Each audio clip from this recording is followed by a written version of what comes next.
Halo, Assalamualaikum warahmatullahi wabarakatuh. Perkenalkan, nama saya Iin Indrawati dari kelas PGSD 2020E dengan nomor NIM 42420004. Nah, di sini saya akan membawakan tugas micro teaching mengenai siklus air fase B kelas 4 untuk memenuhi tugas pembelajaran ilmu pengetahuan alam di SD. Assalamualaikum warahmatullahi wabarakatuh. Nah, bertemu lagi dengan saya Ibu Iin Indrawati.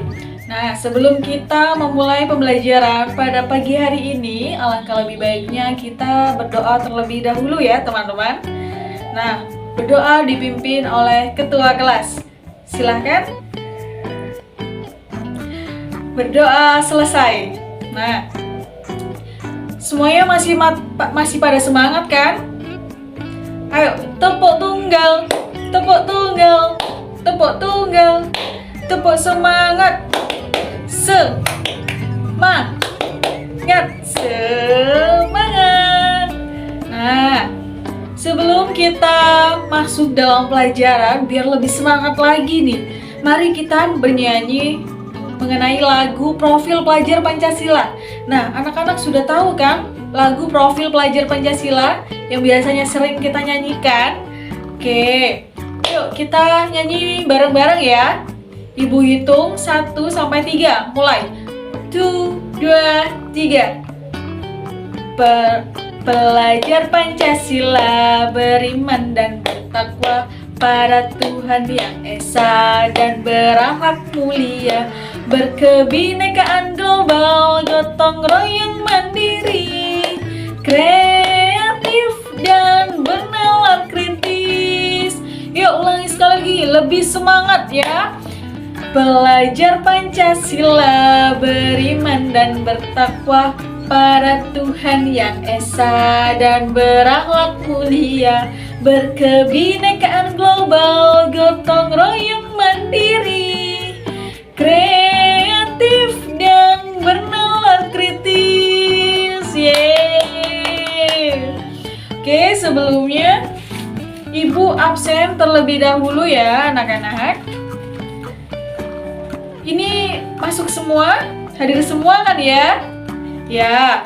Oke, alhamdulillah anak-anak hadir semua ya pada pagi hari ini. Nah, materi kita pada pagi hari ini adalah mengenai siklus air, anak-anak. Nah, sebelum Ibu masuk dalam pembelajaran, Ibu akan menjelaskan tujuan dari pembelajaran kita pada pagi hari ini. Nah, tujuan kita pada pagi hari ini adalah 1. Peserta didik mampu mengidentifikasi urutan siklus air. Nah, yang kedua, peserta didik mampu mendeskripsikan pengaruh siklus air dalam kehidupan sehari-hari. Jadi, setelah nanti Ibu sampaikan materinya, anak-anak mohon disimak ya baik-baik agar mampu mengerjakan LKPD lembar kerja untuk kalian yang nanti Ibu akan bagi secara berkelompok 4-5 orang. Oke, bisa dimulai ya anak-anak.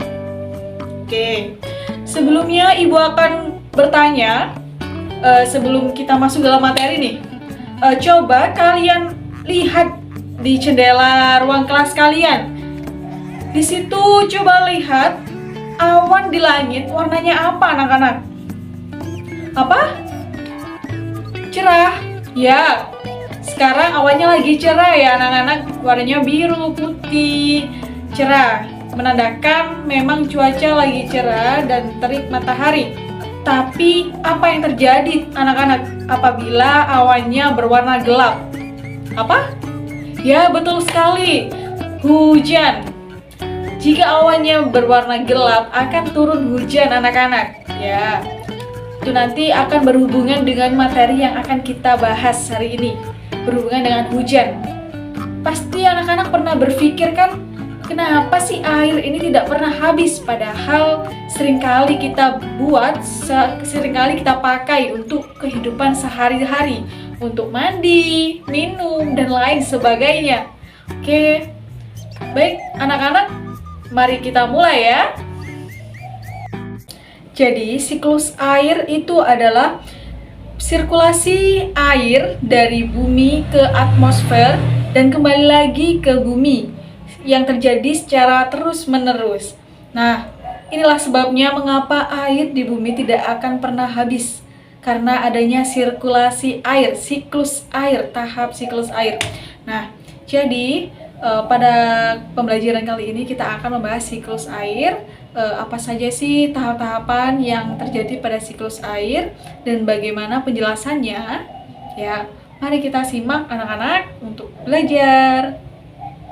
Ya, bisa dilihat anak-anak, di sini ibu punya lingkaran siklus air.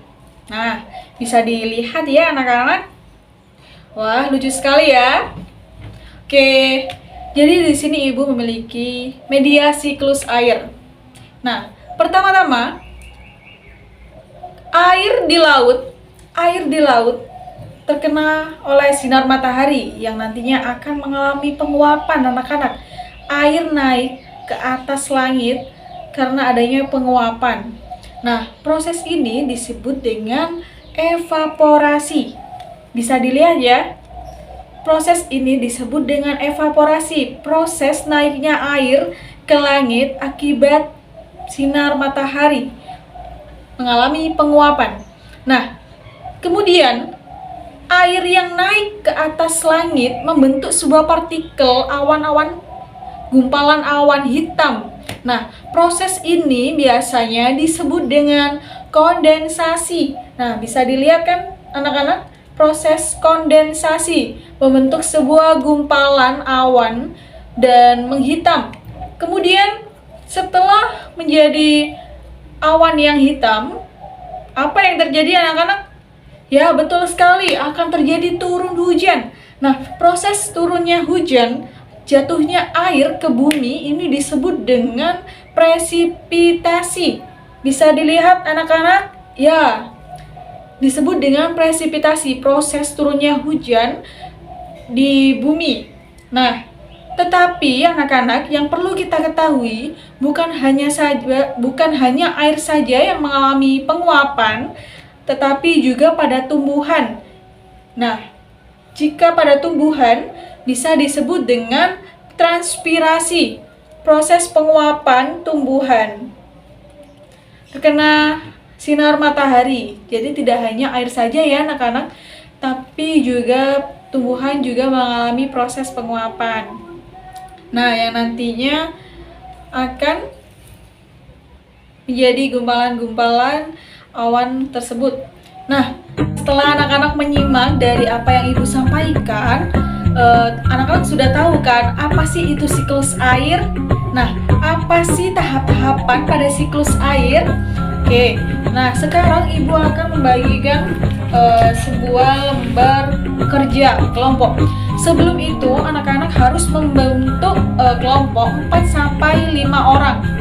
Satu kelas berarti terbentuk 3-4 kelompok ya anak-anak. Oke, silakan membentuk kelompok terlebih dahulu. Oke, lembar kerja akan ibu bagikan ya. Nah, di sini peserta didik akan diminta untuk mengerjakan lembar kerja aktivitas yang diberikan oleh guru yang akan dikerjakan secara berkelompok.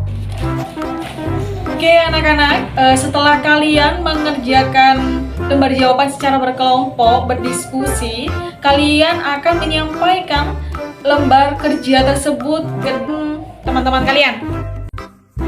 Ya oke teman-teman, sudah selesai semua ya. Semua sudah mempresentasikan hasil kerjanya, hasil diskusinya, semua jawaban sangat benar sekali, sudah sangat baik, semuanya hebat ya anak-anak. Jadi pada pembelajaran kali ini dapat disimpulkan bahwasannya siklus air adalah proses sirkulasi air dari bumi ke atmosfer dan kembali lagi ke bumi. Nah, proses ini terjadi secara terus-menerus yang membuat air di bumi kita tidak habis, anak-anak. Ya, entah kita buat untuk mandi, untuk minum, untuk membersihkan badan, dan yang lain. Nah, air tidak akan habis karena adanya siklus air.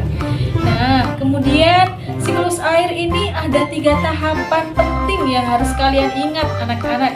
Yang pertama adalah proses evaporasi, di mana air menguap ke langit, naik ke langit ya anak-anak, karena adanya sinar matahari. Nah, yang nantinya akan membentuk sebuah awan hitam, gumpalan awan hitam, yang dimana proses ini dinamakan dengan kondensasi.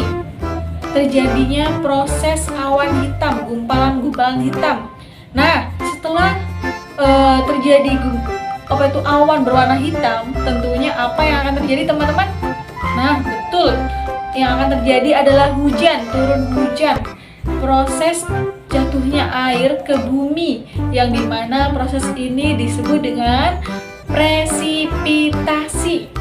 Tahap yang ketiga adalah presipitasi ya anak-anak, proses turunnya air ke bumi atau disebut dengan hujan. Nah, tetapi yang perlu kalian tahu dan ingat lagi bahwasanya bukan hanya air saja ya yang mengalami penguapan, tetapi juga pada tumbuhan mengalami penguapan yang dinamakan dengan, jika pada tumbuhan bisa disebut dengan transpirasi. Ya, betul sekali, disebut dengan transpirasi, proses penguapan tumbuhan akibat adanya sinar matahari. Nah, di sini anak-anak sudah paham semua kan ya mengenai siklus air? Ya. Jadi, Ibu harap anak-anak tidak cukup sampai di sini saja pemahamannya, tetapi juga dipelajari lagi ya anak-anak di rumah, tetap tahu waktu, tahu kapan waktunya bermain dan juga waktunya untuk belajar. Teman-teman anak-anak harus menyesuaikan waktu, dan Ibu harap jangan pernah malas untuk belajar, tetap semangat untuk menjadi anak yang rajin dan cerdas. Nah, oke. Sebelum mengakhiri pembelajaran pada pagi hari ini, mari kita berdoa dipimpin oleh ketua kelas. Silahkan. Baik, berdoa selesai. Terima kasih anak-anak. Sekian dari Ibu. Apabila ada salah, mohon dimaafkan. Wassalamualaikum warahmatullahi wabarakatuh.